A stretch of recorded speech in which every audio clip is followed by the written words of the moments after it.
Suara pria yang kesal menuntutnya mengulangi kata-kata terakhirnya. Dia tidak mungkin salah dengarkan, bunga kebanggaan Duke Whitlow baru saja melamarnya. Gadis itu menyadari dia telah membuat kesalahan besar. Dia lari dari satu monster hanya untuk berakhir di sarang monster lain. Gadis itu keliru percaya bahwa pria kejam dan buas ini bisa melindunginya. Rasa takut mencengkeram seluruh tubuhnya, tapi dia tahu tidak ada jalan kembali sekarang. Hampir tidak ada kesempatan untuk melarikan diri dan tatapan matanya mengonfirmasinya. Pria itu membalas bahwa dia bahkan tidak menyadari apa yang dia tawarkan padanya. Dia membungkuk di atasnya, tidak memberinya kesempatan untuk melawan sambil dengan santai menyentuh wajahnya. Pria berambut gelap itu bertanya, apakah dia bahkan tahu apa itu pernikahan? Menyusuri bibir bawahnya dengan jari pria itu, menduga dia tahu segalanya tentang apa yang dilakukan pasangan. Tangannya melunak seolah dia menunggu wanita itu mengatakan sesuatu. Berusaha untuk tidak panik, dia berkata dia tahu apa yang dilakukan orang-orang yang sudah menikah.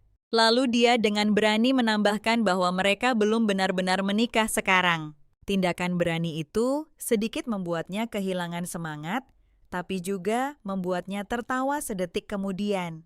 Dia menatapnya dengan ekspresi kekecewaan total dan menyuruhnya pergi. Saat dia berjalan pergi, dia berpikir bagaimana dulu dia akan terlalu malu untuk bahkan mendongak. Tapi masalahnya, Alfred si orang penting ini menawarkan tambang emas kepada ayahnya sebagai ganti dirinya. Ayahnya tidak ragu sedetik pun dan hendak menyerahkannya. Dia ingin menghindari kesepakatan itu, dan satu-satunya cara untuk melakukannya adalah mendapatkan tawaran yang lebih baik. Sang pahlawan wanita mendekati pria itu dan berjanji akan memperlakukannya dengan baik jika dia menyetujui persyaratannya. Dia berharap pria berambut gelap itu akan menawarkan tambang emas Bennett yang lebih berharga kepada Duke agar dia bisa tetap bersama pria ini. Pria itu berkata, "Kenapa dia pikir dia lebih berharga daripada tambangku?" Sang pahlawan wanita membalas bahwa tidak seperti tambang itu, dia masih punya banyak kehidupan. Pria berambut gelap itu menjadi curiga. Dia bertanya-tanya bagaimana wanita itu tahu tentang kondisi tambang. Tidak mungkin informasi semacam itu bisa bocor. Gadis itu sudah tahu sebelumnya apa yang direncanakan Raja Buas. Pria itu mendekat lagi sangat mengancam, menunjukkan bahwa dia bisa menghancurkannya kapan saja.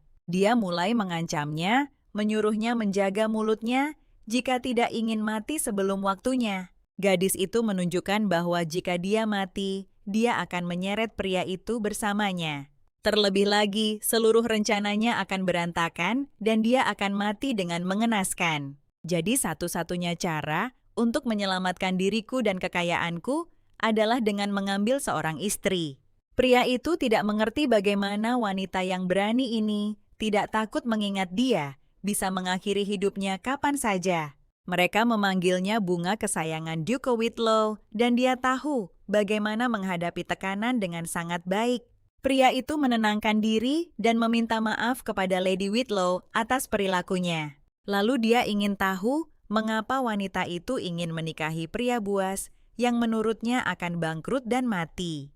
Dia hanya ingin melarikan diri dari perkebunan Earl tempat dia tinggal sekarang. Dia menambahkan bahwa dia akan melakukan apa saja untuk mewujudkannya dan sudah merencanakan cara untuk meningkatkan rumah kaca lokal. Dia tidak akan pernah melupakan apa yang terjadi sesaat sebelum semua ini. Dia selalu hidup dalam kebingungan, tetapi hari itu dia merasa ajalnya sudah tiba. Tangan seorang pria mencengkeram erat lehernya dan dia tidak bisa mengeluarkan suara. Dia merasakan hidupnya melayang dan di saat-saat terakhir itu, keinginan kuat untuk hidup melonjak dalam dirinya. Tiba-tiba sebuah suara di kepalanya, suara orang asing, ingin tahu apakah dia benar-benar bersungguh-sungguh. Setelah itu, cahaya menyilaukan menyelimutinya dan perasaan ringan membasuh seluruh tubuhnya. Hal terakhir yang dia ingat adalah sebuah suara yang menyuruhnya untuk terus hidup. Sebulan telah berlalu sejak dia meninggal dan entah bagaimana hidup kembali setelah dia meninggal dunia. Dia bahkan belum genap 40 tahun setelah kematiannya. Penglihatan tentang apa yang akan terjadi membanjiri pikirannya, seperti mimpi liar dan gila saat dia bangun. Dia berusia 20 tahun lagi. Setelah dia yakin itu bukan hanya mimpi gila, dia bergegas menemui Kathleen Green. Dia sama sekali tidak menghubunginya, yang mulai membuatnya sangat khawatir. Pintu kamar terbuka paksa, dan suara seorang wanita segera memanggil, mengatakan, gadis itu mengulur waktu lagi. Wanita pirang yang sombong itu mengingatkannya bahwa calon suami sang pahlawan wanita akan datang hari ini. Wanita pirang itu berpura-pura kesulitan, mengingat nama pengusaha yang akan menikahi Iris. Sesaat kemudian, saudari yang senang itu mengumumkan bahwa nama pria itu adalah Alfred.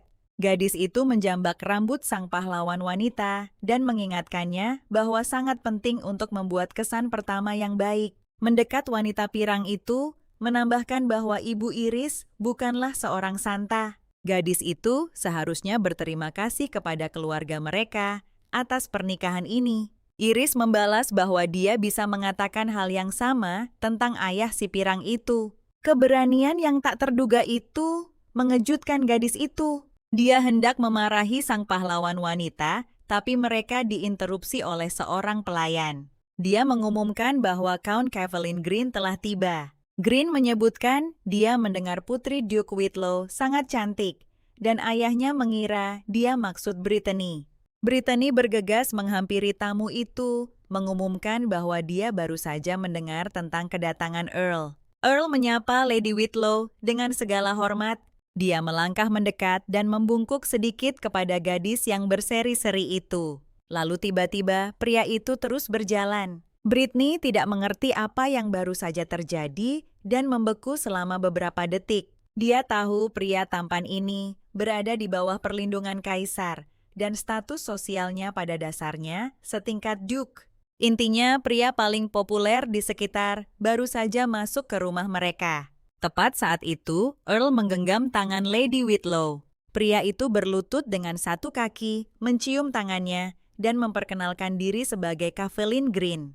Tepat setelah itu dia melamar gadis itu. Dia tidak menunjukkannya, tapi dia sangat senang dia memilihnya. Kepala keluarga sangat marah dengan apa yang terjadi dan menuntut penjelasan dari Earl saat itu juga.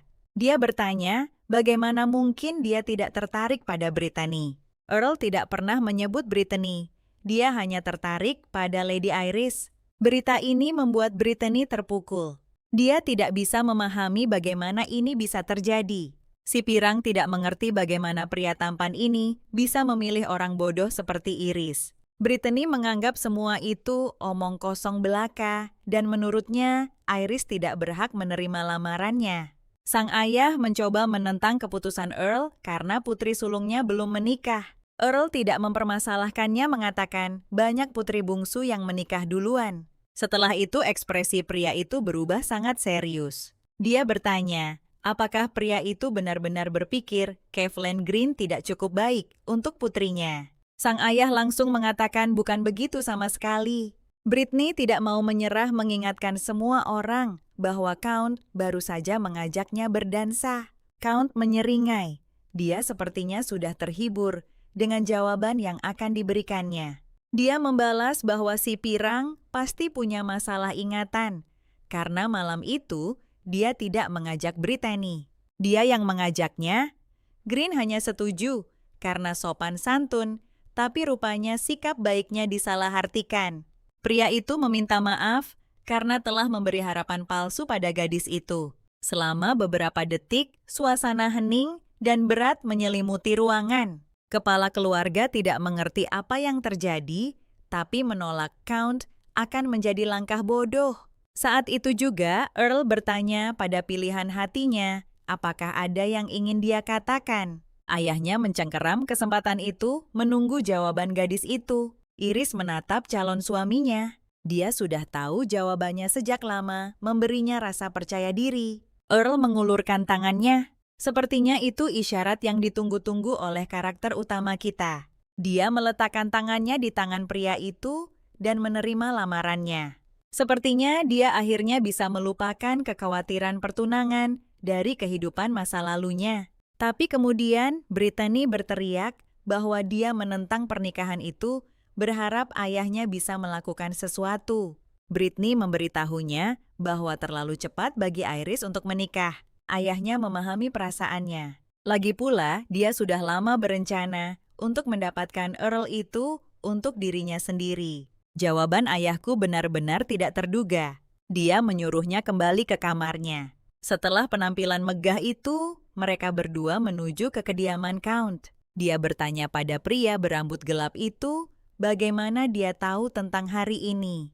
Dia menjelaskan bahwa Viscount Alfred seharusnya tiba hari ini untuk membahas pernikahan dengannya. Jadi menurutnya, kedatangan Count hari ini bukan hanya kebetulan. Count menawarkan tambang emasnya kepada Duke Whitlow sebagai ganti dirinya. Setelah dia menunjukkan dokumen resmi yang membuktikan kepemilikan tambang, telah berubah pria itu memeluknya. Dia memberitahu Duke bahwa dia akan membawa Lady Iris bersamanya saat itu juga. Dia terkejut bahwa pria berambut gelap itu muncul dengan kontrak dan langsung membawanya pergi. Kini semua itu sudah berlalu dan pasangan itu berkendara dengan tenang di dalam kereta. Sementara itu, jeritan bergema di sepanjang salah satu jalan. Tentara bayaran menyergap kereta dan sudah melumpuhkan semua penjaga. Pemilik kereta ketakutan mengira dia akan jadi korban berikutnya. Pria itu terkejut karena 3 pria bertopeng ini mengalahkan pasukan keamanan elitnya dengan mudah. Salah satu tentara bayaran memutuskan dia akan menangani pria terakhir itu sendiri. Pria itu berteriak agar tentara bayaran itu menjauh darinya, tetapi pria bertopeng itu tidak mendengarkan dan menghunus pedangnya lagi. Pasangan baru itu tidak mendengar atau melihat semua ini. Gadis itu ingin tahu berapa lama lagi perjalanan akan berlangsung. Dia ingat terburu-buru untuk sampai ke sana terakhir kali, tapi sekarang semuanya berbeda. Iris menyadari sang Earl menatapnya dengan penuh harap. Dia bertanya apa arti tatapannya, tapi dia hanya mengatakan gadis itu terlihat terlalu santai. Gadis itu tahu apa maksud sang Earl. Mengingat situasinya dia pada dasarnya telah menjual dirinya, tapi dia bahkan tidak khawatir sama sekali. Calon suaminya menunjukkan bahwa meskipun dia telah melarikan diri dari kediamannya, dia tidak boleh lengah. Berbahaya jika menganggap rumah barunya sebagai tempat perlindungan yang aman dan nyaman. Gadis itu mengerti karena calon suaminya sebenarnya adalah seorang manusia binatang. Pria itu menambahkan bahwa dia tidak boleh bertingkah seolah tahu segalanya karena dia benar-benar tidak tahu apa-apa. Setelah itu, Kevin bertanya-tanya bagaimana gadis itu bisa melindungi dirinya sekarang. Dia menatapnya dan hanya memberinya senyum kecil misterius. Dia takut pada pria itu, tapi tidak setakut dia harus kembali ke rumah. Gadis itu menunjukkan bahwa jelas dia tidak sepenuhnya mempercayainya, bahkan setelah dia memberitahunya tentang masa depannya. Kemudian, sambil menggenggam tangannya Iris berkata, dia harus melihat kejadian-kejadian itu terlebih dahulu. Itu satu-satunya cara dia akan mempercayainya. Tiba-tiba, pria itu mendekat padanya dan menatapnya lekat-lekat. Sedetik kemudian dia menariknya dengan kuat. Sekarang setelah dia duduk di pangkuannya sang bangsawan, menjawab bahwa dia tidak takut padanya atau masa depan. Karena terlalu dekat dan dalam posisi yang canggung, gadis itu menyadari dia belum siap untuk ini. Dia mencoba menghentikan calon suaminya, tapi itu hanya membuatnya semakin mendesak. Pria itu berbisik di telinganya bahwa dia mengaku tahu segalanya sambil tetap menggenggam tangannya erat. Pria berambut pirang itu memberitahunya bahwa itu mulai membuatnya gugup. Sedetik kemudian bibirnya terlalu dekat. Sepertinya ciuman pertama ini terjadi jauh lebih cepat dari yang kuinginkan. Tepat saat itu, dia mendengar suara manis kusir yang mengatakan mereka sudah dekat dengan Dakota.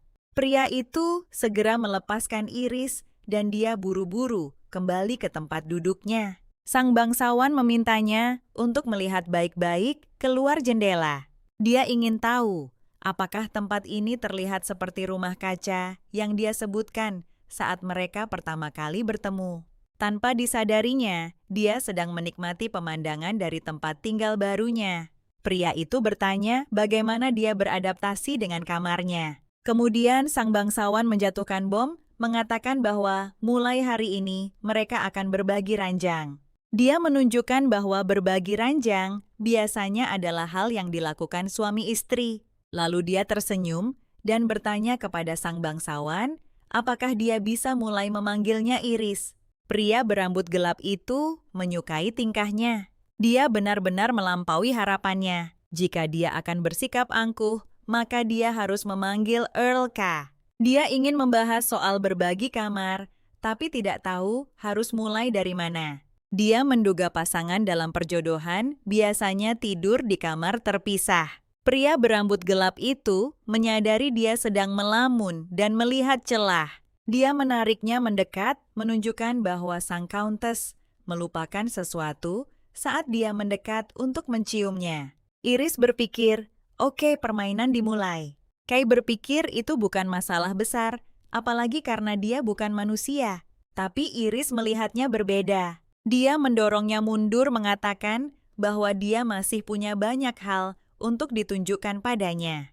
Dia butuh Kay memberinya waktu untuk terbiasa dengannya. Pria itu mundur bersedia memberinya waktu untuk menyesuaikan diri. Iris berpikir bahkan dalam mimpi terliarnya dia tidak pernah menyangka akan melihat makhluk buas. Tapi saat ini kegelapan berputar-putar muncul di depannya. Tapi kegelapan ini tidak menakutkan. Ketika kegelapan menghilang, seekor serigala besar menatap lurus padanya. Gadis itu menyadari serigala itu jauh lebih besar dari yang dia bayangkan. Serigala itu bertanya, apakah dia terlihat mengintimidasi, tapi Iris tidak melihat sesuatu yang mengancam. Dia menyentuh bulu hewan itu dan menyadarinya pada saat yang bersamaan, bahwa serigala itu sebenarnya agak lucu.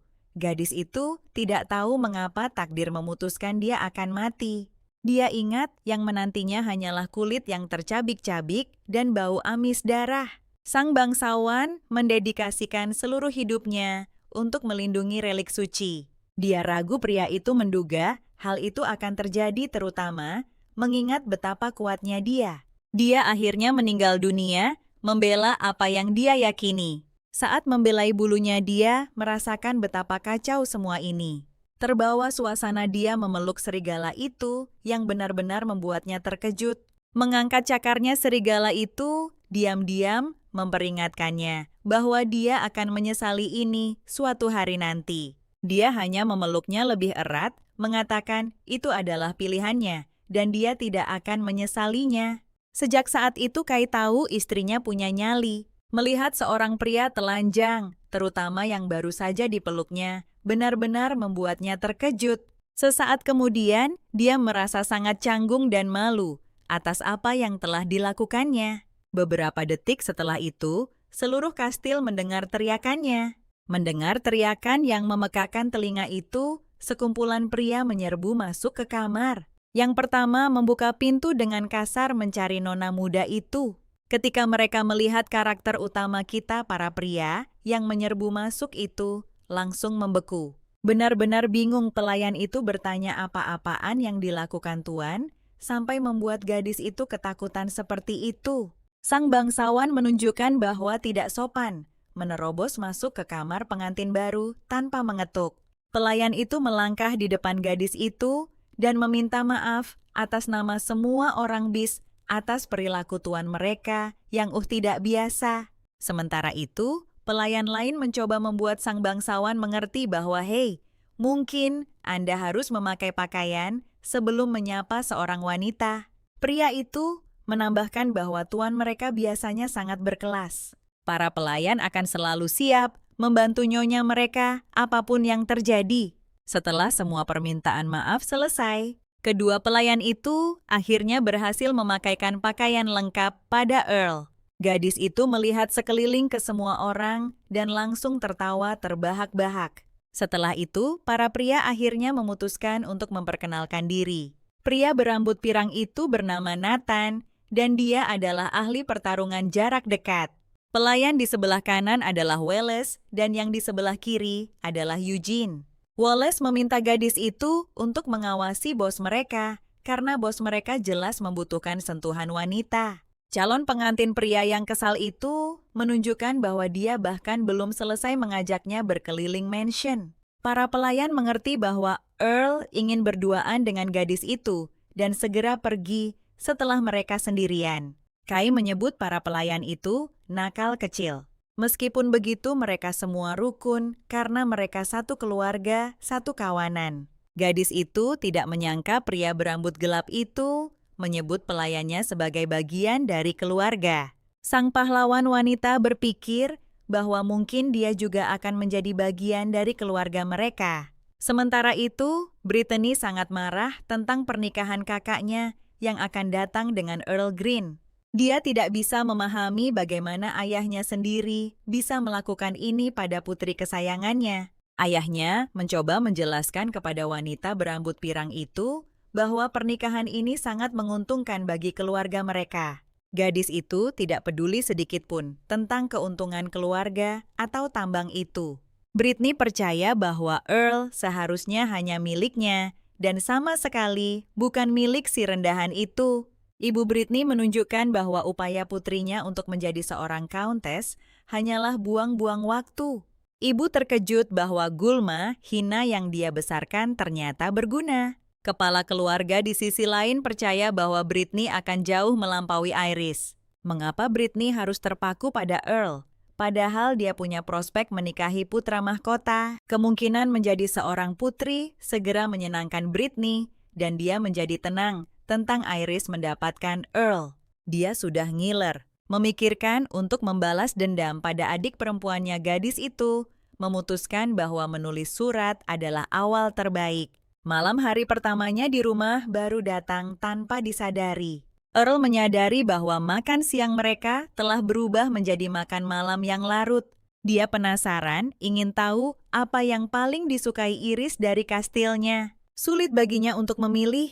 Seluruh tempat itu nyaman dan kastil itu didekorasi dengan selera tinggi. Pria itu sudah menemaninya berkeliling istana selama berjam-jam. Kali ini dia berbicara tentang aula perjamuan. Pasangan itu berjalan bergandengan tangan meskipun terasa aneh bagi keduanya. Iris berpikir pria itu bisa saja meminta kepala pelayannya untuk mengantarnya berkeliling. Fakta bahwa K memutuskan untuk menunjukkan semuanya secara pribadi kepadanya adalah kejutan yang menyenangkan bagi gadis itu. Sang pahlawan wanita merasa bahwa pria itu tulus kepadanya. Sekarang si rambut coklat itu tampak jauh lebih baik kepadanya daripada yang dia kira sebelumnya. Saat makan malam, gadis itu berterima kasih kepada calon suaminya karena telah menunjukkan segalanya kepadanya. Bayangan Kai sendiri melintas di benaknya ketika dia berubah kembali dari serigala menjadi manusia. Iris tersentak dari lamunannya karena sentuhan ringan pria itu. Dia bertanya-tanya, apakah wanita itu ingin membalas kebaikannya saat itu juga? Pria itu menambahkan bahwa dia harus mengganti pakaiannya dan dia akan melakukan yang terbaik untuk memenuhi harapannya. Dia tidak bisa berganti pakaian karena ini satu-satunya pakaian yang dia miliki dari tempat lamanya. Meskipun jawaban tak terduga itu sedikit merusak suasana hati Earl tidak kehilangan ketenangannya. Pria itu berdiri dan menawarkan jubahnya padanya. Dia mulai menanggalkan pakaian saat itu juga, dan gadis itu yang benar-benar terkejut menyuruhnya untuk tidak konyol. Sebelum dia menyadarinya, suaminya sudah berada sangat dekat dengannya.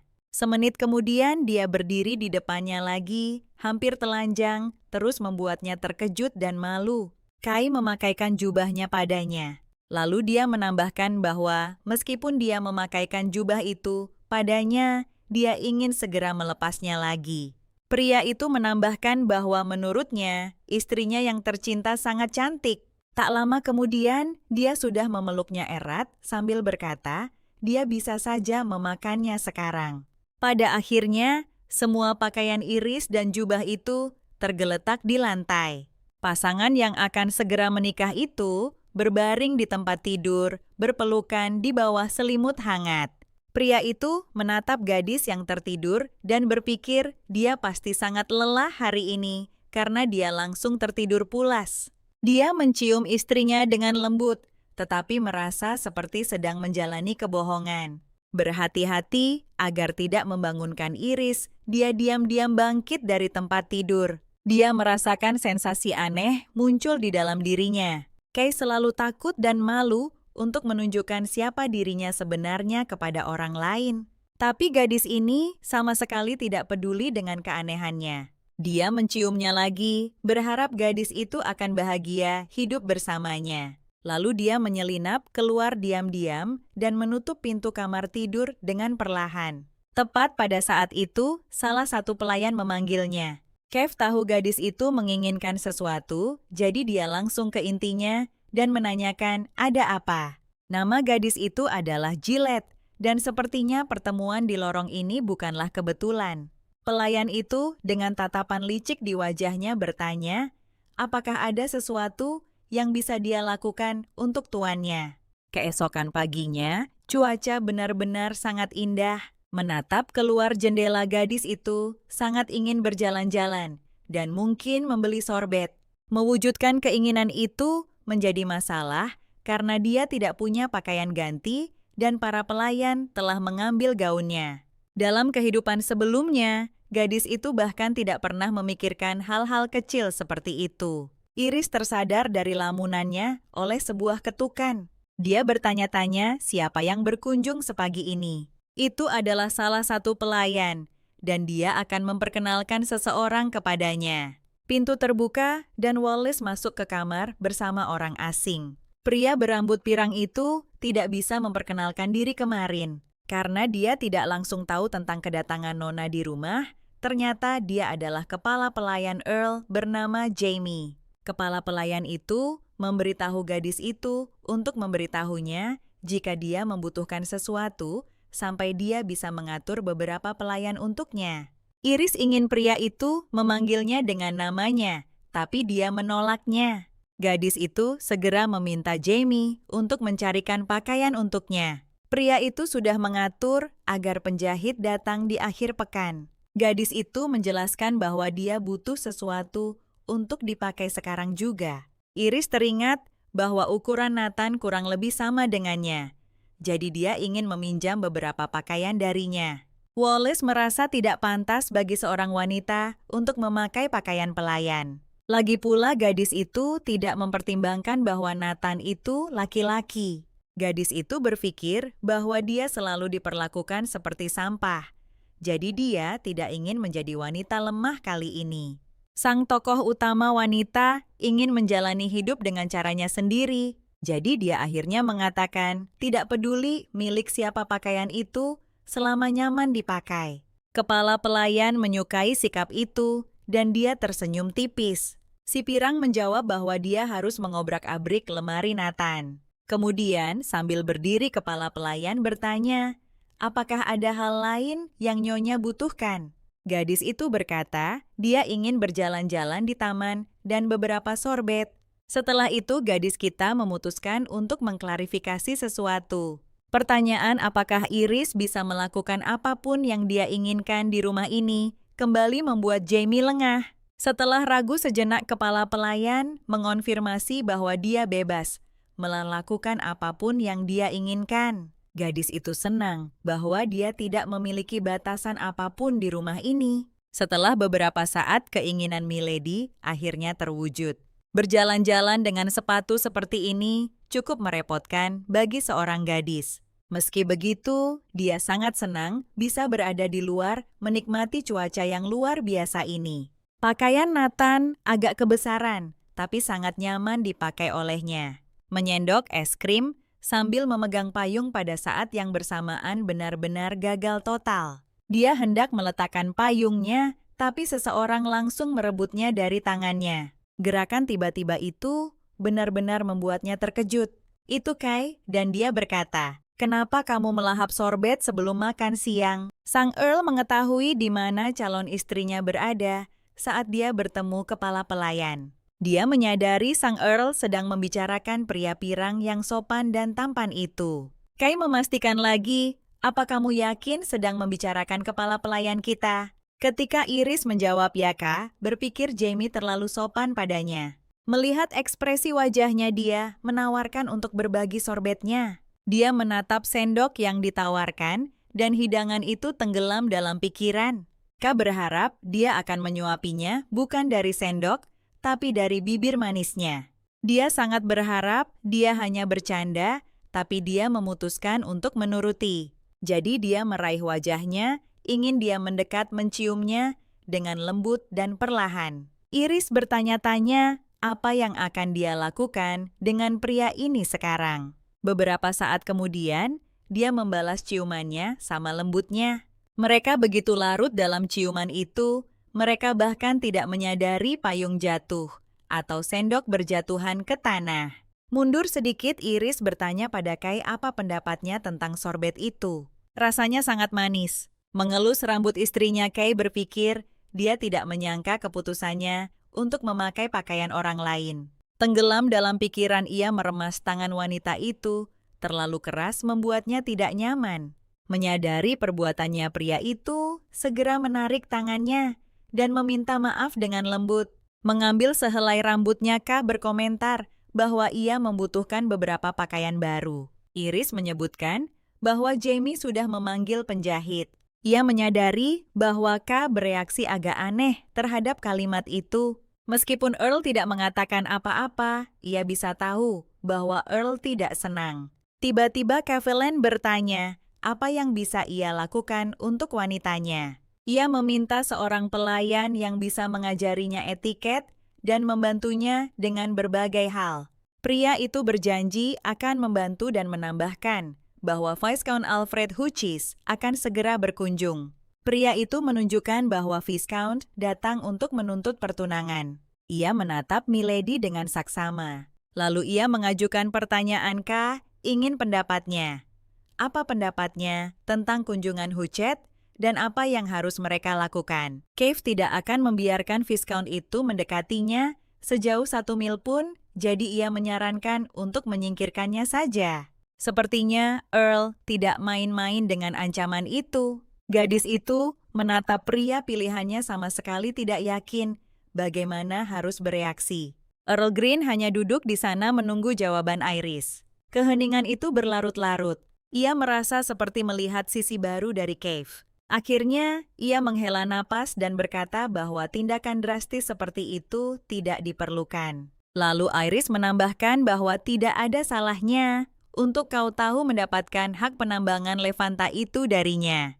Gadis itu berharap Earl akan memberinya tambang itu sebagai hadiah pernikahan. Tokoh utama yakin Alfred tidak akan menyerah semudah itu. Dia membayangkan Hughes membuat keributan di perkebunan Whitlow, sekarang memohon padanya untuk kembali dan jangan lupakan Brittany. Dia pasti tidak akan senang karena Iris sekarang adalah Countess. Dia mungkin sudah menyusun rencana, mencoba mencari cara untuk menghancurkan Iris. Gadis itu menduga kedua orang itu pasti akan segera muncul di perkebunan.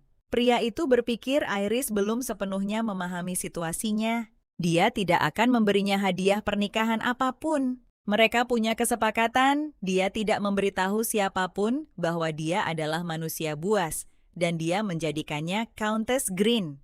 Hanya itu saja, tidak ada syarat lain. Gadis itu tidak menyangka tanggapan seperti itu dari Earl. Jika itu yang dia rasakan, dia pikir tidak ada gunanya memaksakan masalah itu. Tapi sebelum pergi dia memberitahunya bahwa dia sangat picik. Dia tidak pernah berpikir pria berambut gelap ini adalah tipe yang begitu enggan berbagi kekayaannya dengan istrinya.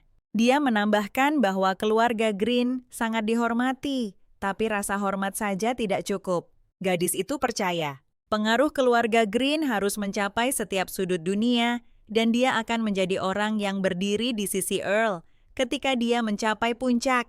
Jadi, jika dia punya uang, dia harus berinvestasi padanya. Pria itu hanya mengatakan impiannya konyol. Namun nada bicara Green berubah, dan dia mengakui ambisi liar ini pasti telah menarik perhatiannya. Dia mendekat lagi dan menggenggam tangan gadis itu. Pria itu setuju melakukan apapun yang diinginkannya. Kevlin mencium tangan sang Countess dan berjanji akan memberinya tambang Levanta. Beberapa hari kemudian, Iris sedang meninjau informasi tentang dua calon pelayan. Pada saat yang sama, dia juga memikirkan bagaimana Kay tidak mempercayainya dengan pekerjaan yang sebenarnya. Tokoh utama menyadari tatapan tidak menyenangkan yang ditujukan padanya. Dia pura-pura tidak melihat Countess dan berjalan melewatinya begitu saja. Itu aneh, tapi Iris memutuskan untuk mengabaikan perilaku aneh pelayan tak dikenal itu. Dia sudah menyadari sikap gadis itu yang terang-terangan meremehkannya beberapa hari yang lalu. Yang Iris tahu hanyalah bahwa gadis ini adalah putri seorang Viscount yang datang untuk bekerja sebagai pelayan di perkebunan Earl. Gadis ini mulai mengganggu tokoh utama dan Iris merasa sudah waktunya untuk memberinya pelajaran. Kepala pelayan mengumumkan bahwa para calon pelayan sedang menunggunya di ruang tamu. Ketika Nyonya tiba di ruang tamu, Jamie memutuskan untuk memperkenalkan gadis-gadis itu. Nama mereka adalah Ervil Lutek dan Christina Furni, dan gadis-gadis itu segera menyapa sang pahlawan wanita.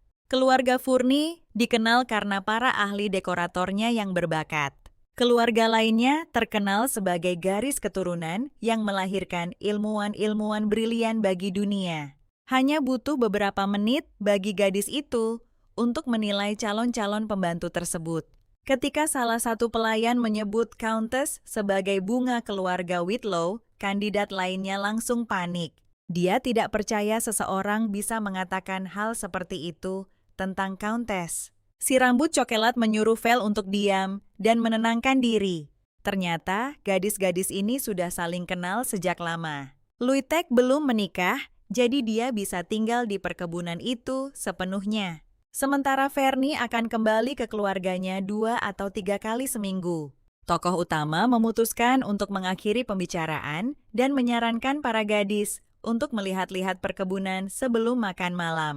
Begitu para pelayan sendirian mereka mulai membuat keributan. Terutama si rambut merah Ervil yang masih tidak percaya di mana dia berada. Sepertinya Ervil tidak tahu bagaimana bersikap anggun bahkan di rumah Countess. Gadis ini lebih mirip pengawal daripada pelayan. Citra itu sempurna dilengkapi dengan pisau yang tersembunyi di bawah rok panjangnya. Ervil berpikir bahwa selain tugas pelayan mereka juga bertanggung jawab atas keselamatan Countess. Sementara itu, kembali ke perkebunan Whitlow, teriakan Britney kembali menggema di seluruh rumah. Dia sangat marah karena telah membawa Alfred untuk membantunya membalas dendam pada Iris. Dan beraninya si pemalas itu, dia mulai menggodanya. Si pirang berteriak lagi bahwa seluruh hidupnya telah hancur karena orang rendahan itu. Pelayan itu mencoba memberitahunya bahwa Viscount sudah menunggunya di ruang tamu sejak lama. Gadis yang marah itu tahu hal-hal tidak bisa terus seperti ini. Memasuki ruang tamu, Britney melihat pemandangan yang sangat tidak biasa. Memeluk pelayan itu, Viscount mengumumkan bahwa dia telah menunggunya. Si pirang berpikir dia benar-benar bodoh yang akan mendapatkan balasan setimpal. Brittany khawatir bahwa Viscount kesal karena Iris dibawa pergi dan sekarang menginginkannya kembali. Viscount berpikir dia tidak punya harapan sama sekali untuk mendapatkan Iris kembali. Sambil tersenyum misterius, gadis itu menuduh Alfred terlalu pesimis. Dia mengingatkan mereka bahwa Iris mereka masih bunga yang murni dan tak tersentuh. Tapi sekarang gadis itu ada di rumah lain dan dia mungkin sudah kehilangan kepolosannya. Viscount berpikir Brittany bicara omong kosong dan tidak ada yang akan percaya. Gadis itu menunjukkan bahwa Viscount tidak perlu khawatir. Lagi pula keluarga Whitlow bisa memutarbalikan kebohongan apapun dari mulutnya menjadi kebenaran yang menguntungkan. Christina dengan hati-hati menyisir rambut Countess. Pelayan itu bersyukur karena majikannya telah menyambut gadis kedua untuk bekerja dengan sangat hangat. Selama beberapa hari ini, kedua gadis itu telah melayani tokoh utama. Tidak ada kecanggungan antara para gadis dan Iris. Semuanya berjalan dengan sangat baik, namun satu masalah jelas masih ada. Para gadis mendengar seseorang membuat keributan di balik pintu. Christina bertanya apakah dia bisa keluar dan melerai perkelahian itu. Gadis itu mengizinkannya dan melihat pelayan itu menghilang melalui pintu. Iris menghela napas. Dia mendengar kejadian seperti ini setiap hari sekarang. Itu bukan salah Ervil. Hanya saja pelayan Countess July terus-menerus berselisih dengan stafnya. Dan alih-alih mencoba memperbaiki keadaan, perselisihan mereka terus memburuk. Tak lama kemudian, Ervil dan Christina yang ribut kembali masuk ke kamar Countess.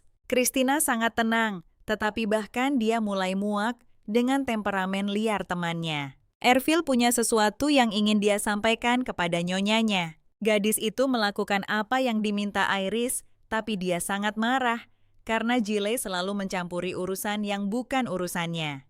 Tokoh utama merasa kasihan pada pelayan itu. Dia tahu keadaannya pasti berat. Hanya dengan mengetahui Nona Ervil memahami masalah itu, sudah membuatnya berseri-seri karena bahagia. Ternyata Gilly juga menambahkan bahwa dialah yang bertanggung jawab di sini. Jadi semua pertanyaan harus ditujukan kepadanya, bukan kepada Iris.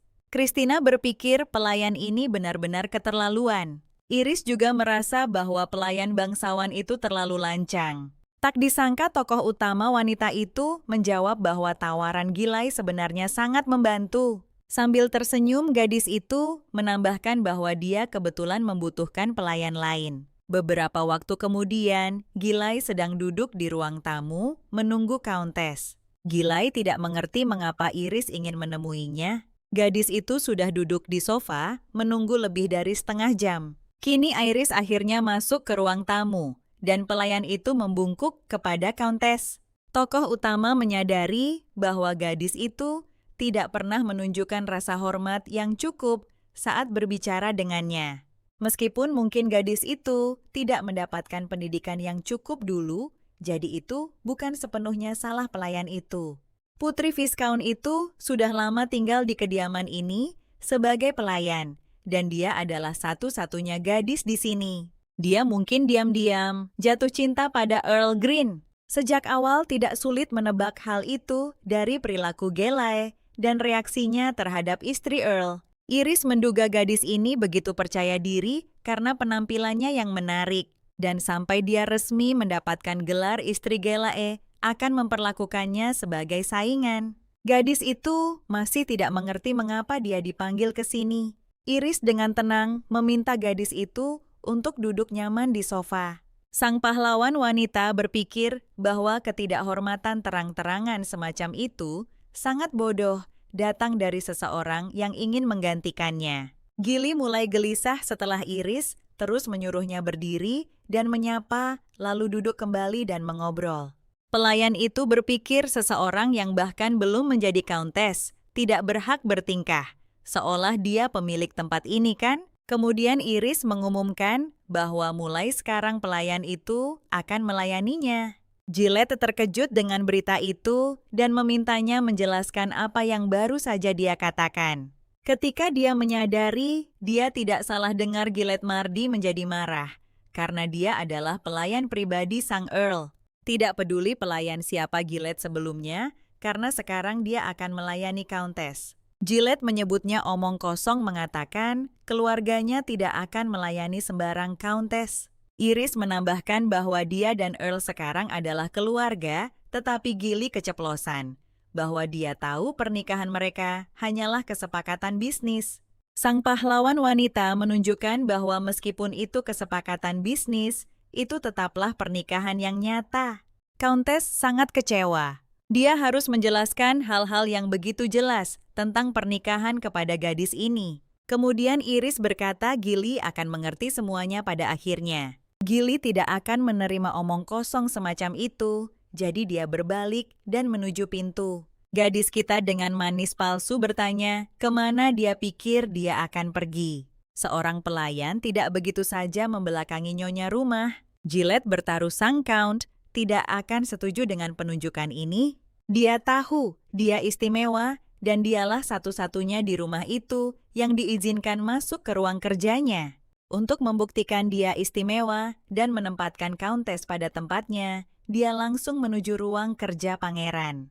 Dia mengetuk dan meminta izin masuk, tetapi pangeran menolaknya mengatakan dia terlalu sibuk. Dia sangat terkejut, tetapi dia tidak menyerah. Dia bersikeras bahwa itu sangat mendesak. Setelah ditolak lagi, Iris mendekati Gillette. Tokoh utama wanita memanggil Kay mengatakan dia datang menemuinya. Gillette langsung menyalahkan Countess menegaskan bahwa pangeran sedang sibuk bekerja. Tak disangka pintu kantor terbuka dan pangeran muncul. Dia menduga gadis itu datang untuk memamerkan gaun baru atau semacamnya. Kay mencium tangan Iris dan bertanya ada keperluan apa dia datang. Karena kesempatan sudah ada sekarang adalah waktu yang tepat untuk memberitahu Kay apa yang dia inginkan. Tokoh utama wanita menjelaskan bahwa dia menginginkan Gillette sebagai pelayan ketiganya. Gillette ingin menolak, tetapi dia tidak punya nyali. Melihat pelayan itu, pangeran menjawab bahwa dia tidak punya keberatan. Berjalan-jalan santai di taman. Tokoh utama wanita merasa sangat segar. Pelayan itu senang karena Iris membantunya menyingkirkan pengganggu itu. Pelayan Ervil sedang bercerita betapa tegangnya situasi dengan Giles, tetapi kemudian dia langsung diam. Alasan dia diam adalah Giles yang sedang berjalan tepat ke arah gadis kita. Giles membungkuk hormat dan diam kepada Countess. Sudah seminggu sejak Giles menjadi pelayan Iris, dan gadis itu jelas menjadi jauh lebih patuh. Namun dia belum benar-benar berteman dengan pelayan lain, dan mereka masih bersikap ketus pada Iris. Setelah pertemuan canggung di taman itu, Giles memutuskan untuk segera meninggalkan Countess. Ervil tidak suka dia pergi begitu cepat, jadi dia memanggil pelayan itu.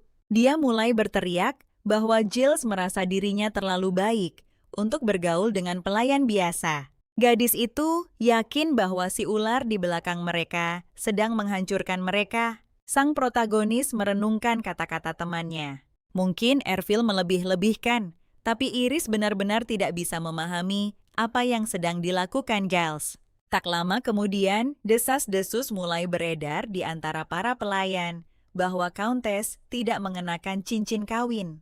Hal itu memicu spekulasi bahwa Earl memutuskan untuk menikah demi kepentingan. Menurut Giles, karena pernikahan itu hanya formalitas, mereka memutuskan untuk tidak mengadakan perayaan besar dan segala kemewahannya. Salah satu pelayan menambahkan bahwa majikan sebelumnya juga memiliki pernikahan demi kepentingan, tetapi mereka tetap mengadakan pesta pernikahan. Para pelayan dengan antusias mendengarkan cerita Giles. Sesi gosip mereka terhenti saat mendengar suara kepala pelayan. Para pelayan meminta maaf dan bubar untuk melanjutkan tugas mereka. Jamie sangat muak dengan percakapan semacam ini. Dia menyadari gosip para pelayan tentang Earl dan Countess semakin memburuk setiap hari. Pria itu ingin menghentikan rumor tersebut, tetapi Iris berpikir hal-hal kecil ini tidak layak diperhatikan.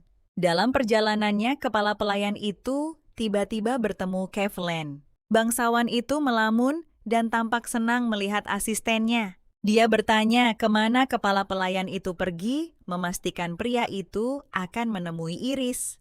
Kemudian Green merebut semua dokumen dari tangan pelayan, mengatakan dia akan membawanya sendiri kepadanya. Jamie merasa dipermainkan, tetapi dia tidak bisa membantah atasan. Ketika bangsawan itu masuk, gadis itu sedang asyik membaca buku. Dia sangat terkejut melihat Kay dan Kay senang dia tidak sibuk. Pria berambut gelap itu berpikir dia akan mampir karena dia kebetulan punya waktu luang hari ini. Lagi pula, dia membawakan barang yang Iris minta dari Jamie. Jadi itu alasan bagus untuk berkunjung. Bangsawan itu tidak yakin apakah dia sudah melihat seluruh puri itu. Begitu dia mengetahui Iris belum melihat semuanya, bangsawan itu memutuskan untuk mengambil kesempatan. Dia menariknya mendekat dan mengusulkan mereka berkeliling bersama. Dia mulai tersipu, benar-benar terkejut oleh kedekatan mereka. Sambil menggenggam tangan, sang Countess Kay menyebutkan mereka punya masalah nyata di rumah itu, seseorang yang sangat menyebalkan. Dia langsung membalas bahwa mungkin Kevlen belum melatihnya dengan benar. Bangsawan itu terpana ketika dia menyadari Iris sedang membicarakan mantan pelayannya Gilly. Kai panik berpikir Iris mengira dia pernah terlibat dengan Gilly. Gadis itu hanya menunjukkan agak malu-malu bahwa dia berdiri terlalu dekat. Pria itu tidak melihat masalah dengan itu. Dia menggenggam tangan Iris lebih erat dan mengatakan dia satu-satunya yang pantas sedekat itu dengannya. Kemudian dia menambahkan bahwa Iris adalah satu-satunya yang bahkan pantas menyentuhnya. Kai berbisik di telinga Iris bahwa dia hanya membiarkan pelayan itu lolos begitu saja karena keluarganya berguna. Itu tidak terlalu membuatnya terkesan, jadi dia memintanya untuk menyingkirkan pelayan yang tidak berguna itu. Sang bangsawan setuju, dan sebagai imbalannya, dia ingin memberitahukan sebuah rahasia besar padanya. Setelah itu, pria berambut gelap itu membawanya ke suatu tempat, dan mereka berjalan sangat lama. Setelah beberapa saat, Cavendish mengumumkan bahwa mereka sudah tiba. Gadis itu berkomentar bahwa menara itu terlihat sangat menyeramkan. Pria itu meminta waktu sebentar, lalu mulai berubah menjadi serigala. Setelah berubah, dia meletakkan cakarnya tepat di lingkaran di dinding. Ternyata pintu ini hanya bisa dibuka dengan jejak cakar. Sekarang, gadis itu sangat penasaran dengan seluruh tempat ini. Ternyata mereka datang ke tempat di mana mereka menyimpan relik-relik magis. Sang bangsawan terus berbicara tentang kekuatan relik dan menghormati mereka yang bisa menggunakannya. Gadis itu sangat terkesima dengan apa yang dilihatnya dan dia tidak menyembunyikannya. Gadis kita sangat bersemangat sampai-sampai dia hampir tidak bisa bernapas melihat relik-relik itu dari dekat. Begitu saja serigala itu memperingatkan Iris bahwa dia sama sekali tidak boleh menyentuh relik-relik itu karena berbahaya. Pernah ada kejadian di mana seseorang tidak sengaja menyentuh relik dan mereka langsung meninggal di tempat. Bahkan ada catatan orang meninggal hanya karena berdiri di dekat relik. Ada catatan kuno yang menyebutkan penyihir yang bisa mengendalikan relik. Mungkin para penyihir itu masih ada, tapi mereka mungkin tidak akan mengambil risiko menyentuh artefak ini. Serigala menambahkan bahwa relik-relik di depan mereka relatif aman. Misalnya pedang itu menyembuhkan yang terluka dan sakit dan jubah itu membuat tubuh tidak terlihat. Sang bangsawan berhenti bicara dan telinga Wolf langsung tegak tajam. Dalam wujud buasnya Green merasakan segalanya lebih tajam, jadi dia tahu tentang tamu mereka. Sepertinya ada seseorang yang tiba di rumah besar itu. Siapa orang terakhir yang ingin dia temui? Itu adalah suaminya dari kehidupan sebelumnya, Alfred Hushas. Sebagian besar pelayan mencoba menguping perkataan tamu yang baru datang itu. Dia menceritakan kisah ciuman pertamanya dengan gadis itu, menekankan kecantikan dan kelembutannya. Setelah ciuman itu, sang Viscount memutuskan ingin mendedikasikan hidupnya untuk Iris. Kepala pelayan mengira tamu itu gila, terutama setelah dia mengklaim Iris merasakan hal yang sama padanya. Alfred menyelesaikan pidatonya dan tahu dia berhasil. Dia memutar ulang kata-katanya di kepalanya, memastikan dia tidak merusak apapun. Huchis tidak percaya kalimat-kalimat murahan seperti itu memiliki efek yang begitu kuat. Salah satu pelayan memperingatkan yang lain bahwa mereka harus cepat karena Earl akan kembali. Para pelayan berlari dari ruangan dengan panik. Sang Earl berkomentar bahwa mereka terlalu banyak menerima tamu akhir-akhir ini. Kemudian Cavendish menambahkan bahwa semua tamu akan membayar atas kebohongan dan pengkhianatan mereka. Kata-kata pria berambut gelap itu menggoyahkan kepercayaan diri sang Viscount dan dia mulai menggumamkan sesuatu tentang dirinya dan Iris. Melihat ketakutan merayap di wajah pria itu, sang Earl memanggilnya dengan gelarnya Viscount. Ketika sang Viscount akhirnya menatap kepala rumah tangga itu, ingin tahu apa sebenarnya yang dia inginkan dari istrinya. Kavelin berbicara dengan tenang, tetapi setiap kata meneteskan ancaman. Tiba-tiba, sang Earl menawarkan untuk membeli tambang yang Huchus coba jual kepada Duke. Demi Iris, Alfred sangat marah atas tawaran yang begitu berani itu. Dia tidak percaya sang Earl punya nyali untuk menyarankan hal itu. Lalu Cavendish mengumumkan dia akan membeli tambang-tambang itu dengan harga 10% di bawah nilai pasar. Sang Viscount mulai menolak mati-matian, tapi sang Earl tidak mundur. Menghampiri Alfredka menjelaskan bahwa dia hanya membahas kesepakatan ini dan tidak ada yang lain. Tamu itu merasakan tekanan gila ini dan mulai kehilangan kendali atas apa yang terjadi. Tiba-tiba Huchis menguasai diri dan berteriak bahwa Iris adalah wanitanya dan itu sudah final. Sang Viscount berpikir bahkan menjadi seorang Earl tidak memberikan hak untuk bertindak seperti itu. Pria itu hanya menyeringai dan dengan tenang berkata, dia sejujurnya sudah mencoba melakukan hal-hal dengan cara baik-baik. Lalu sang Earl tiba-tiba mencengkeram pakaian sang Viscount. Sang Viscount terus berteriak bahwa dia tidak akan meninggalkan Iris yang malang dengan berandalan dan bajingan rendahan seperti itu. Pemilik rumah yakin sang Viscount akan membuat hidupnya sengsara dengan kepribadiannya yang buruk. Kevlan menyarankan mereka pindah ke tempat lain untuk melakukan pembicaraan yang lebih produktif. Setelah itu, pria itu menyeret sang Viscount ke ruang bawah tanah mansion. Mengambil pisau sang Earl, berbicara kepada Viscount Huchas lagi. Dia berpikir akan sangat sulit bagi Alfred untuk menyalahkan sang Earl jika dia kebetulan kehilangan tangan. Sang Earl hanya ingin membeli tambang itu dengan harga bagus, tapi entah mengapa tamu itu tidak menghargainya. Pria berambut gelap itu menambahkan bahwa Iris bahagia bersamanya dan dia tidak pernah menyentuhnya. Sang Viscount masih tidak mau menyerah, menolak menjual apapun dan berencana mengajukan keluhan. Tamu itu terus bersikeras bahwa Earl terlalu banyak lolos begitu saja hanya karena dia adalah penjaga relik. Setelah mendengarkan Kevlan dengan tenang berkomentar bahwa celotehan tamu itu benar-benar mulai mengganggunya. Earl terkejut. Tamu itu mengira dia bisa keluar dari rumahnya hidup-hidup. Beberapa saat kemudian, beberapa orang turun ke ruang bawah tanah. Ketika Alfred melihat mereka, ketakutannya memuncak. Dia langsung mengenali ketiga orang itu, meskipun penampilan mereka berbeda. Kali ini, mereka adalah 3 preman yang sama yang menyerang Viscount saat dia dalam perjalanan menjemput Iris. Pemilik rumah memutuskan rekan-rekannya akan mendapatkan lebih banyak dari percakapan dengan tamu itu.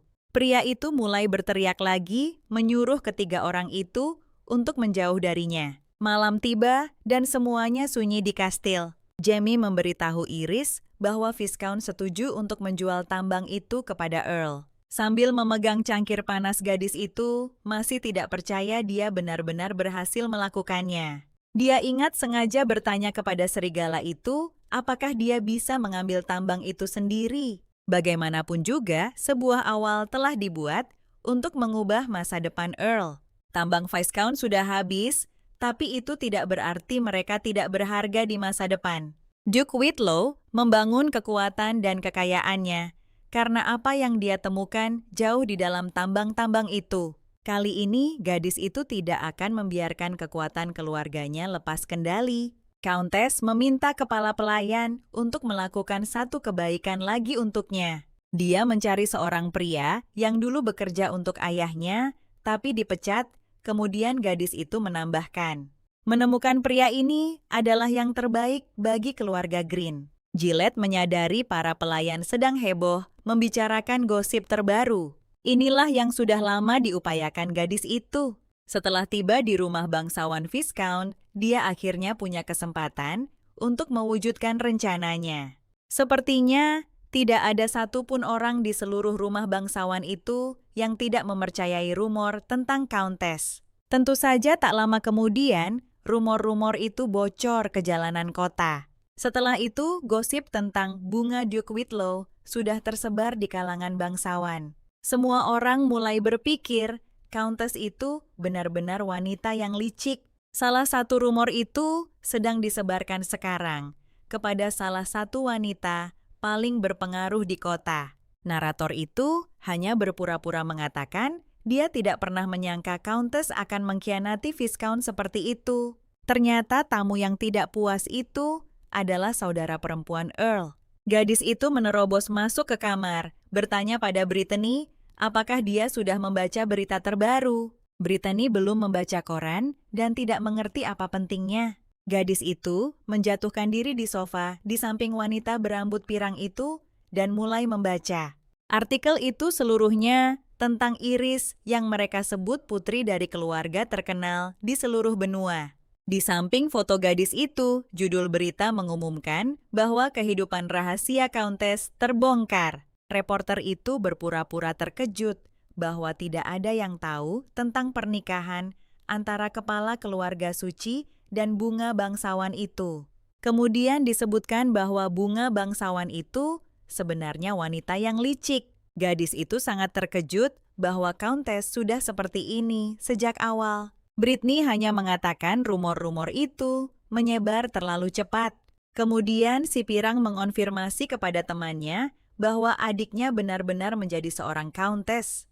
Membaca artikel itu langsung memperbaiki suasana hati gadis itu, tapi dia tidak akan pernah mengakui kepada siapapun bahwa sang Count sendiri yang melamarnya. Brittany ingin semua orang berpikir Iris mengejar setiap pria yang bisa dia temukan. Jika itu terjadi, semua orang akan mengira dia murahan, dan itu akan benar-benar merusak reputasinya suatu hari nanti. Dan ketika itu terjadi, sang Count akan mengusirnya dari keluarganya begitu cepat sampai kepalanya pusing. Brittany bersikap seolah tidak percaya rumor itu, tapi temannya sudah sepenuhnya percaya apa yang dikatakan artikel itu.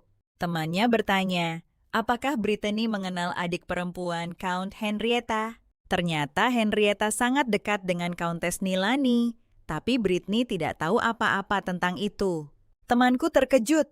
Brittany tidak tahu apa-apa tentang Countess Nilani. Desas-desus mengatakan, Nilani sudah tergila-gila pada Count Green sejak lama, tapi dia selalu menolaknya.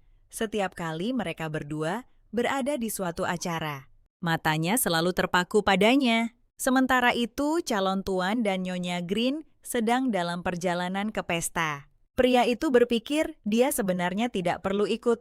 Dia yakin sang Count punya banyak urusan karena dirinya. Jadi ini adalah caranya menunjukkan sedikit penghargaan. Pria berambut gelap itu menunjukkan bahwa dia belum pernah menikah. Jadi dia masih mencari tahu tentang kehidupan pernikahan. Namun dia tidak menganggap merawatnya sebagai beban apapun. Mengambil sehelai rambutnya, Green bertanya, mengapa dia berpakaian begitu sederhana. Dia hanya ingin membaur di acara malam ini, tambahnya dengan sedih, bahwa dia membenci rumor yang menyebar ke seluruh negeri. Pria itu menganggap lucu bahwa dia tidak ingin menonjol. Kay menjawab pelan bahwa kalau begitu dia sudah gagal. Pria itu mengakui dia sangat kesulitan mengalihkan pandangannya darinya. Setelah itu, Kay mendorongnya kembali dengan lembut ke tempat duduknya. Dia mulai membuka kancing blusnya mengatakan dia berutang sesuatu padanya dari terakhir kali. Green menarik Iris ke arahnya dari pergelangan kakinya, membuatnya jatuh tepat di atas Count. Kay memeluk Iris erat, mendudukannya dengan nyaman di pangkuannya. Count tidak akan membiarkannya tertidur setelah hanya satu ciuman malam ini. Kay menarik Iris mendekat dan bibirnya akhirnya menemukan bibir Iris. Sentuhannya menggelitik gadis itu. Kay mencondongkan tubuh di atasnya keinginannya untuk memilikinya semakin kuat. Tapi reaksi Iris menghentikannya seketika. Dengan secercah harapan terakhir, Iris mengingatkan Earl bahwa mereka berada di dalam kereta. Fakta bahwa mereka berada di dalam kereta tidak sedikit pun mengganggu pria itu. Tangannya menyelinap di bawah rompi Iris, seolah dia meminta izin. Ciuman penuh gairah meredakan gejolak batin Iris dan menyerah pada emosinya. Dia membalas ciumannya. Dia merasa seperti meleleh dengan setiap sentuhan. Rasanya menyenangkan. Dia menginginkan lebih, tapi dia tidak tahu apa yang harus dilakukan. Kenangan mengerikan tentang kehidupan masa lalunya dengan Viscount melintas di benak Iris. Ketakutan langsung mencengkeramnya. Gairah itu lenyap dan dia mulai gemetar. Pria itu merasakan perubahan suasana hatinya dan langsung berhenti. Dia menyuruhnya tenang bahwa dia aman bersamanya. Jika dia tidak menginginkannya, dia hanya perlu mengatakan tidak. Dia tidak takut lagi. Gemetarnya hilang dan dia berterima kasih padanya karena berhenti. K menyebutkan adiknya berpikir hanya orang rendahan yang akan memaksa wanita. Dia terkejut Count bahkan punya adik perempuan. Pria berambut gelap itu menjadi termenung, mengatakan adiknya baik-baik saja. Dia memiliki kepribadian yang sangat unik. Gadis itu tidak begitu mengerti apa maksudnya. Sementara itu kembali ke rumah bangsawan Count Green, keadaan menjadi cukup kacau. Ternyata seorang tamu sedang memberi teguran keras kepada singa macan kumbang elang dan rusa. Gadis itu sangat ingin mendengar gosip menarik dari staf kakaknya. Dia sangat marah karena tidak ada dari mereka yang memberitahunya tentang wanita aneh di rumah itu. Pada saat itu para pelayan ketakutan. Adik perempuan tuan itu lebih menakutkan daripada dia. Setelah sedikit tenang, gadis itu berkata tidak ada gunanya menyesali apa yang sudah terjadi sekarang. Dia ingin tahu di mana serigala bodoh itu dan menuntut pelayan memanggilnya segera. Sopir mengumumkan bahwa mereka telah tiba di tujuan mereka. Kay terkejut bahwa sang pahlawan wanita ingin mengunjungi tempat seperti ini. Dia datang jauh-jauh untuk memperkenalkan diri secara langsung kepada pria yang ia datangi. Alasan pertemuan ini saat ini sedang duduk dikelilingi botol minuman keras kosong dan penuh. Dia sekali lagi terpuruk hari ini. Pria itu melihat seseorang mendekatinya dan mencoba memulai percakapan, tetapi efek minuman keras itu sudah sangat terasa. Setelah beberapa detik, pandangannya menjadi jelas dan dia akhirnya menyadari siapa yang berdiri di depannya. Nama pria itu adalah Guger dan dia langsung mengenali Lady Iris. Gadis itu memperkenalkan Guger kepada suaminya. Pria ini dulunya adalah manajer perkebunan Duke Whitlow. Guger sangat senang melihat gadis kecilnya telah tumbuh menjadi wanita cantik dan menikah dengan Earl Green. Gadis itu menggenggam tangan mantan pelayannya dan berterima kasih padanya karena selalu ada untuknya. Dia mengetahui bahwa pria itu kehilangan pekerjaannya hanya karena dia peduli pada Iris. Pria itu menjawab bahwa dia tidak bisa berbuat lain karena dia melihat gadis itu diperlakukan terlalu kasar. Kay mengingat kepala pelayan mengatakan bahwa menemukan pria ini sangat penting bagi keluarga Green. Namun dia tidak bisa mengerti mengapa gadis itu membutuhkan pria ini, apalagi mereka sudah lama tidak bertemu. Pria berambut gelap itu tidak mengatakan apa-apa, tetapi dia masih menganggapnya sangat aneh. Iris langsung ke intinya mengatakan dia memiliki permintaan kepada seorang teman lama. Dia ingin dia menjadi manajer tambang Levanta.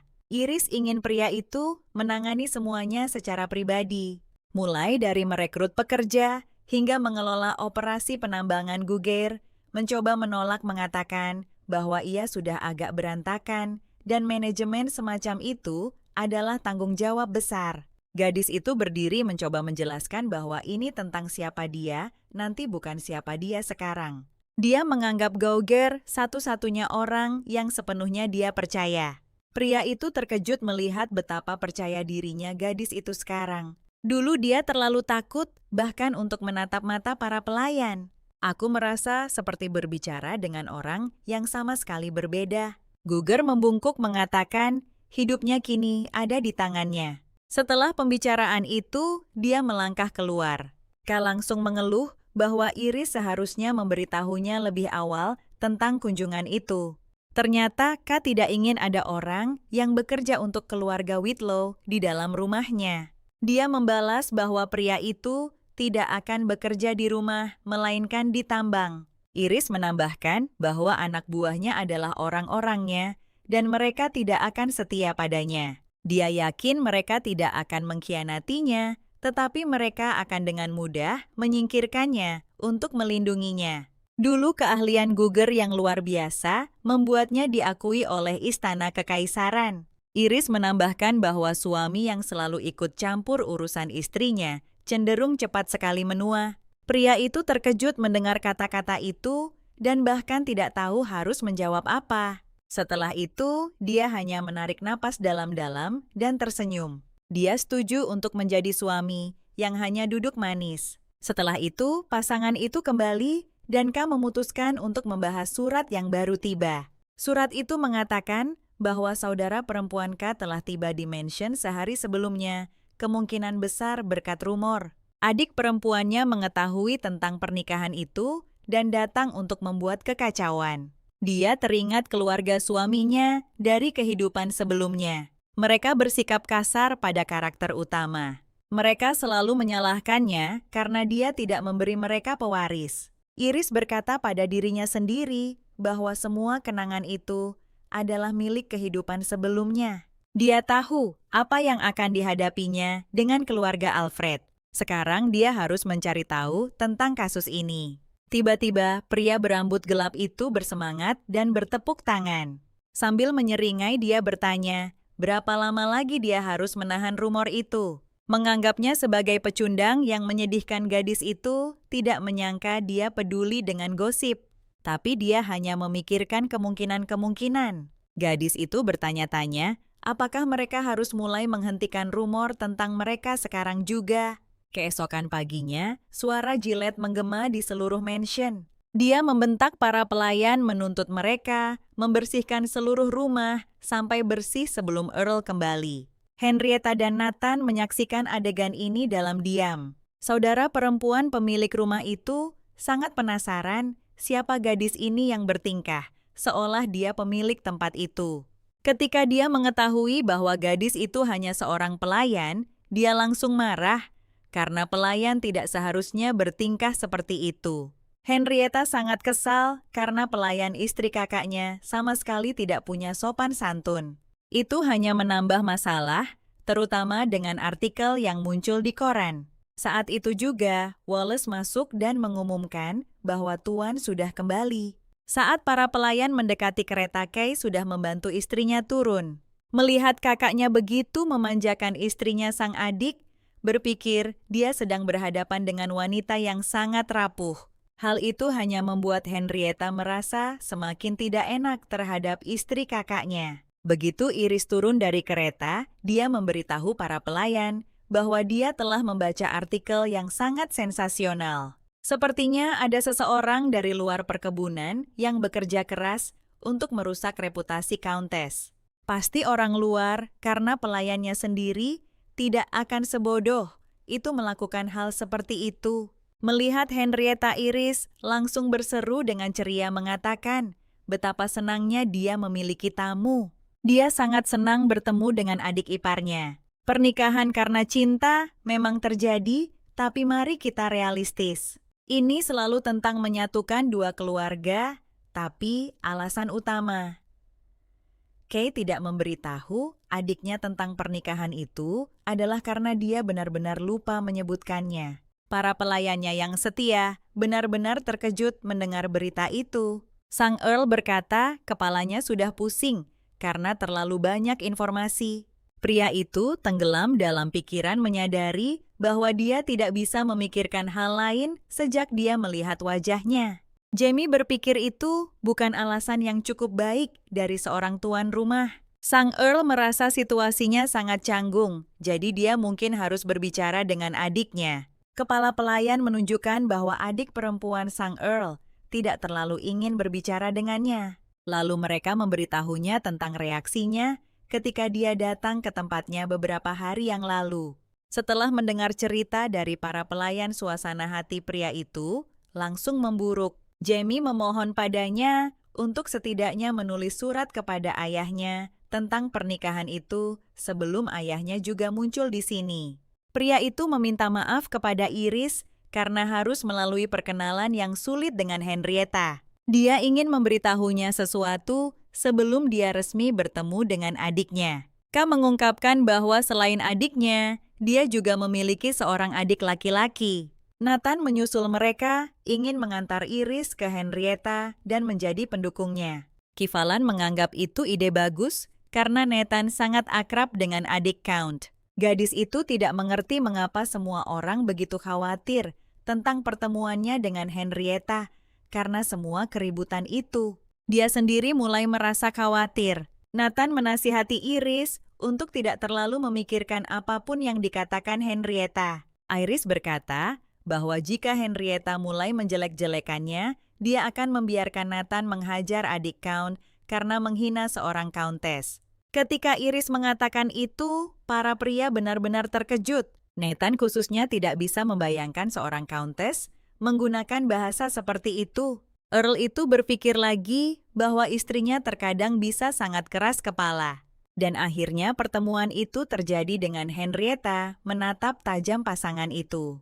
Sang pahlawan wanita menyadari dia telah salah mengira Earl yang memegang kendali di rumah besar ini. Kavilin mulai membayangkan Iris, tetapi adiknya langsung memotongnya. Sambil menyeringai dia berkata, ingin berbicara empat mata dengan adik ipar barunya. Iris segera memperkenalkan diri mengatakan bahwa dia baru saja menjadi istri Kavilin. Henrietta menyuruhnya untuk tidak formal dan memanggilnya Ria. Dan sang pahlawan wanita segera meminta dipanggil Rhys. Kemudian Henrietta bersikeras agar Iris memanggilnya kakak. Ria terus tersenyum, mengatakan dia sangat terkejut saat mendengar Kai menikah. Dengan suara yang berubah, mengancam, dia menambahkan bahwa dia tidak menyangka kakaknya akan menikah dengan sukarela. Lalu kakak perempuan itu bertanya pada Iris, mengapa dia memilih kakaknya sebagai pasangannya. Dia tidak bisa memahami bagaimana bisa hidup dengan orang gila yang bahkan tidak bisa memberitahu orang tuanya sendiri tentang pernikahannya. Saat itulah Nathan menyela menyuruh Nona Green untuk menjaga ucapannya. Gadis itu menjawab bahwa alasan dia memilih K sebagai suaminya sangatlah sederhana. Itu hanya karena dia sangat-sangat menyukai pria itu. Dia memiliki suara yang dalam dan lembut, fitur wajah yang kuat, namun berkelas dan dagu yang tajam serta tegas. Saat Kai tertawa itu, seperti gemerisik daun, ditiup angin sepoi-sepoi. Sang pahlawan wanita mengakhiri dengan mengatakan, dia menyukainya dari ujung kepala sampai ujung kaki, tanpa terkecuali dan ingin menghabiskan seluruh hidupnya bersamanya. Sebuah kenangan dari kehidupan masa lalunya terlintas kembali di benaknya pertemuan pertama mereka. Dia bahkan tidak membahasnya karena hal terakhir yang dia katakan sudah membuat pria itu terkejut. Dia juga berpikir dalam hati bahwa pria ini sudah membuatnya terpikat sejak awal. Rhys berkata dia mengerti dan selera kakaknya memang luar biasa. Henrietta kemudian menyimpulkan bahwa mereka berdua pasti kawin lari karena mereka sangat mabuk kepayang. Kakak perempuan itu menambahkan bahwa dia kecewa pada kakaknya. Setidaknya dia bisa mengundang keluarga ke pernikahan. Nona Green tidak tahu mengapa semua orang terlihat sangat terkejut. Pasangan itu menjelaskan bahwa mereka tidak mengadakan perayaan atau upacara apapun. Mereka hanya pergi dan meresmikannya. Itu membuat kakaknya sangat marah. Dan pada awalnya, dia bahkan tidak bisa mengumpulkan pikirannya. Akhirnya teriakan tentang bagaimana kakak laki-laki tidak berguna itu sudah gila bergema di seluruh mansion. Setelah beberapa saat, kakak beradik itu sendirian di kantornya. Cleveland ingin tahu apa yang sedang direncanakan adiknya. Karena kemesraan palsunya dengan Rhys adalah pertanda buruk. Gadis itu menyuruhnya untuk tidak khawatir. Dia hanya ingin berteman dengan istrinya. Dia juga ingin melihat apakah Iris bisa mengatasi hidup dengan keluarga gila mereka. Lalu dia menjelaskan bahwa masalahnya bukan dia bersikap baik pada Iris. Saat ini dia mengingatkan pria itu tentang rumor yang beredar tentang mereka di seluruh kota. Pria itu mengakui bahwa ya memang ada masalah. Chef mengatakan bahwa dia mengira saudara tiri Iris adalah sumber rumor tersebut. Henrietta menasihati pria itu untuk memperbaiki situasi secepatnya dengan membuktikan sebaliknya. Dia perlu membuatnya agar orang-orang berhenti meremehkan istrinya. Gadis itu berpikir cara terbaik untuk melakukannya adalah dengan mengadakan pernikahan terbesar dan termewah yang pernah ada. Pahlawan wanita itu sangat senang menyadari bahwa dengan semua tamu yang datang ke mansion, dia sebenarnya punya waktu luang. Iris menduga Henrietta mungkin menarik Kay pergi untuk memberinya teguran keras, yang berarti dia akhirnya bisa bersantai di bawah pohon dan mulai membaca buku. Itu adalah sejarah rinci kerajaan, dan dikatakan bahwa kerajaan suci telah lama memunggungi kaum binatang. Santo Benedictus yang seharusnya menjadi paus berikutnya, akhirnya masuk penjara berkat konspirasi pengkhianatan. Namun para konspirator tidak tahu bahwa Benedictus sebenarnya adalah manusia binatang. Dialah yang memulai seluruh peristiwa yang kemudian dikenal sebagai pemberontakan jiwa-jiwa yang ditolak. Dulu manusia binatang hidup dengan hak yang sama seperti manusia biasa, tetapi karena Paus berubah menjadi tikus, orang-orang menjadi sangat jijik dan tidak tahan membayangkan dia di takhta. Iris berpikir apa yang terjadi sangat kacau, karena Benedictus adalah pria yang jujur dan berintegritas, tetapi kualitas baiknya tidak bisa menghapus noda dari situasinya yang lain. Orang-orang melihatnya hanya sebagai tikus penyebar penyakit, bukan seseorang yang bisa berbicara atas nama Tuhan. Jadi semua orang meninggalkan Benedictus, meninggalkannya sendirian dengan rasa sakit dan kebingungannya. Semua orang memusuhinya, tetapi yang terburuk adalah ketika mentornya Paus saat itu mengkhianatinya. Setelah mengumpulkan beberapa orang yang sepaham Benedictus, memulai pemberontakan melawan kerajaan suci. Gadis itu teralihkan dari bacaannya oleh suara suaminya. Dia bertanya, apakah dia sudah selesai mengobrol dengan adiknya. Kevlen menyarankan mereka berjalan-jalan sebentar. Dia menunjukkan bahwa adiknya punya nama panggilan yang cukup lucu untuknya. Pria itu tidak mengerti bagaimana dipanggil Chowhound bisa lucu. Henrietta mulai memanggil kakaknya begitu karena dia bisa berubah bentuk sejak lahir. Dia menyebutkan bahwa dia dulu berpikir semua orang menyukainya, tetapi dia baru menyadari itu tidak benar ketika dia dewasa. Ketika dia menyadarinya, seluruh dunianya runtuh dan dia merasa benar-benar tersesat. Gadis itu menunggunya selesai berbicara tentang masa itu. Jelas itu sulit baginya saat itu. Dia hampir selalu dalam wujud serigala makan dan tidur banyak dan jadi agak gemuk. Jadi adiknya memberinya nama panggilan itu. Gadis itu merasa tidak enak karena telah mengungkit topik yang sulit baginya. Dia tidak menganggapnya masalah dan mengingatkan gadis itu bahwa dia harus selalu siap menghadapi bahaya. Sebagai manusia buas, dia mengambil sebuah apel dan berkata bahwa sekarang mereka berdua senasib sepenanggungan. K mengatakan bahwa adiknya punya segudang nama panggilan untuknya. Ternyata pria berambut gelap itu menggenggam tangan gadis itu dan langsung melamar. Dia benar-benar terkejut seperti, kok tiba-tiba? Lagi pula, dia tidak terlalu tertarik dengan urusan pernikahan. Pria itu menatapnya dengan aneh. Lalu tiba-tiba dia menggigit apel yang dipegang gadis itu. Gadis itu berpikir, oke, aku mulai paham cara orang-orang buas ini. Dia menyeka jus dari bibir prianya dan menjawab, ya, jika dia ingin melakukan upacara pernikahan dia siap. Tak lama kemudian apel itu jatuh ke tanah, tapi tidak ada yang menyadarinya. Mereka berciuman dengan manis sekaligus penuh gairah. Henrietta yang ceria mengatakan bahwa dia sudah tahu Iris telah menerima lamaran si rakus kecil itu. Nona Green berencana untuk mengambil alih dan mengatur pernikahan mereka sendiri. Dia yakin tidak ada yang bisa menangani ini lebih baik darinya. Iris menunjukkan bahwa Henrietta bahkan belum menikah sendiri. Tapi adiknya menjawab bahwa dia punya teman yang sudah menikah. Teman ini akan membantu mengatur pernikahan yang layak untuk keluarga kekaisaran. Ternyata juga tamu lain diperkirakan akan segera tiba di mansion itu. Karena semua rumor yang beredar seorang pendeta dari kerajaan suci datang ke Puri untuk membereskan masalah. Ketika pendeta tiba, dia mengatakan bahwa ayahka khawatir tentang reputasi keluarga. Karena penjaga relik seharusnya memiliki reputasi tanpa celah. K berpikir pernikahan hanya antara dua orang dan tidak mengerti mengapa dia membutuhkan izin ayahnya.